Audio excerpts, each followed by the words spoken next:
So today we're going to be answering the question, are you a good teammate? Because even the most skilled player at times can be a bad teammate. So today I'm going to be showing you guys some examples of good teammates and bad teammates.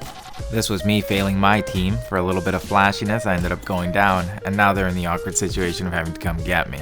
For bonus points of being a bad teammate, what you start doing now is yelling into the mic and pinging your body so somebody comes get you because you died and it wasn't your fault. But let's talk about some of the good stuff. You want to be a good teammate? Make sure to grab those guys that are down. It's just no fun for them, so the thing that people appreciate the most in this game is just being alive so they can play it. And right now I'm making an effort to make sure I have some cover fire on my guys. I even set up the zip line. I don't think they notice though. And I'm making my way up to some high ground, and from there anybody else coming in from the storm I have great positioning for. But they end up going down here, so I end up coming back in. And the good thing about the first storm is that you can actually fight in here. You don't have to panic that much. The health loss is not huge. So as long as you have a decent amount of med kits, you should be able to fight in here for a while. So between the first and second storm, there should be no reason you don't run back in there for a down teammate as well. And if you're the person that's down, keep an eye out on your own health, because when I'm in battle, it's really easy for me to get tunnel vision and lose track of your recovery timer. So make sure to ping it every so often, maybe in like 15, 20 second intervals, or when you're really down to 20 seconds, or depending by how far I am. If you judge my distance to be like urgent for me to start running, then go ahead and ping it a few times. You don't ever want to over spam, but sometimes it does help, especially if it's in the heat of battle and somebody needs to make a decision really fast. So just because somebody misses my revive, it doesn't mean they're a bad teammate. You have to take the situation into account. Like, I've seen myself just be waiting there and I know nothing's going on, and I look at what they're doing and they're not doing anything and they're still not reviving me. I'm like, no, come on, man. You're the definition of a bad teammate. By the way, the other guy already started running to the spawn beacon, so that's a good teammate. And if you really want to become the ultimate teammate, then you need to start clutching out high pressure situations. Those are the moments that really matter. Have you ever had both your teammates go down and then you go in for the sickest revive, or you retrieve their tags and get in, get out when there's like 3 teams? That just makes me bow down to you. Right now, his crate is there. Should I go get it, guys? Some of you guys are so funny about that. It's like, get the crate. Doesn't matter what the situation is. Well, the situation right now actually requires me to keep this position, so no. Somebody asked in the comments about hipfire versus ADS. You can see, I saw he had a peacekeeper, so I'm like, I'm not going to be standing still for that. Hell no. So at that point, I decided to make the decision to fire off the hip. That is part of the decision making. It's like, what do you need to do? Dodge fire? Do you need to land more damage than you may need to ADS? What is your the length of the engagement? If it's short range, then you're free to just let it fly off the hip. I'm ready to also activate my grapple there, by the way, in case he starts shooting me from behind. I have a ton of shields, so I'm not too worried about losing health. I'm also now got better positioning for the circle.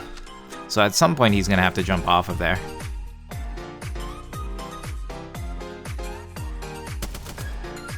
He jumps off sooner than I thought he would. That caught me by surprise. And that's it. So the other guy didn't get his win, and that's good because he should not be leaving his team when he had the opportunity to get revived earlier in the game either. Or for all I know, he doesn't actually know that we can call back the crates. Like, I know that I've seen people like quit as soon as they die, and I don't think they know that they can be picked up. But that's just what happens with new games, so sometimes you have to give them the benefit of the doubt. Right now I'm just spamming the door. As dumb as that is, it bought me enough time for my teammates to come after me. And I'm like, great, alright, let's go teammates. I landed some good shots, so he should be pretty weak. Okay, that didn't go well. Alright, my other teammates here. Alright, easy cleanup. To your left. To your left. Please. Please. Oh, he finally noticed. 1, 2. Can I count the hologram as 3? Either way, it's over. Awesome. I think I could actually do this whole video just based around revives, my own versus other people's. And I'm not always perfect either. I think the last ones are the best examples of having a hard time telling whether it's a win or a fail because there were so many things going on at once. Our teammate just went down, like, I can't do anything about that. You need to clear it up a little bit. Alright, one guy's down, maybe the other guy's thinking about getting him, but, you know, like, keep the action high paced right now. I have a shotgun too, and close confined spots, like, that felt really comfortable to me.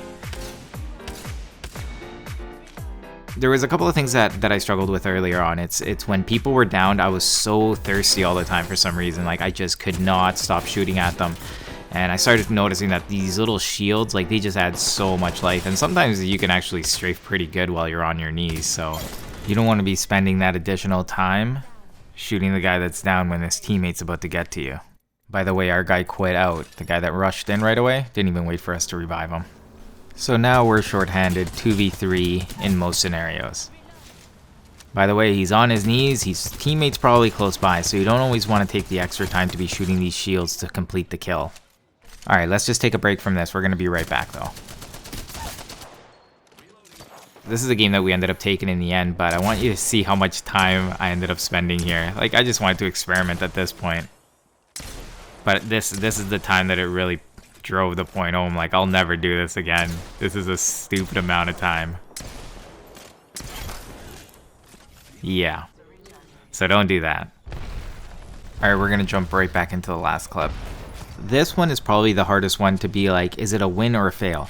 Because it's not always one mistake that makes everything go wrong, it's a series of them. And that's how gaming is. Like, I've seen people start a gunfight badly and then give up.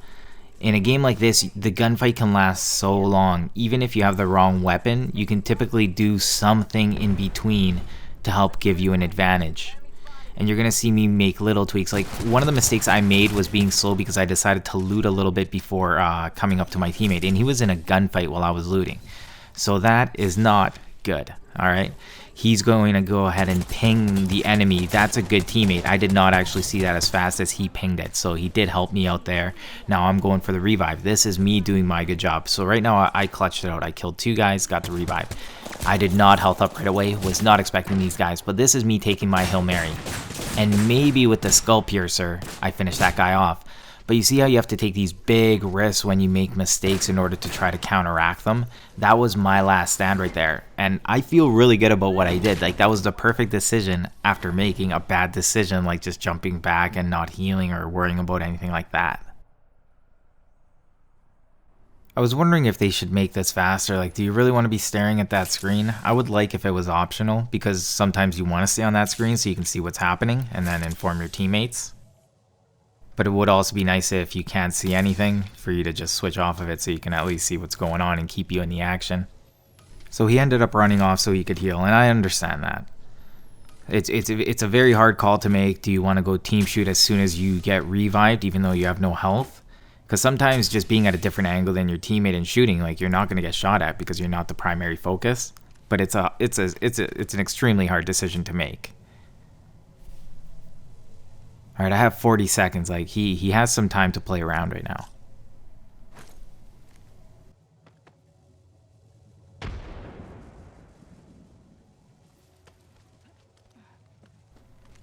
Alright, he's got really good positioning on them.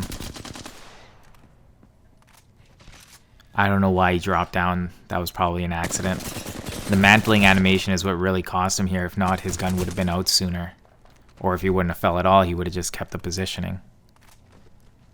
And right here, I don't know if this was on purpose. I'm pretty sure he made a mistake of falling down. And then that cost him another second. And then he was thinking about shooting this guy down. And then he remembered that there was still another teammate. He gets him. And then by that time, he's just a second too late. And you see how it's little mistakes that start adding up. And sometimes they add up a lot faster. Like, this dragged out over like 30 seconds. In a close distance gunfight, missing one slide is a difference of like half a second. But that's what made the difference between winning and losing in that scenario.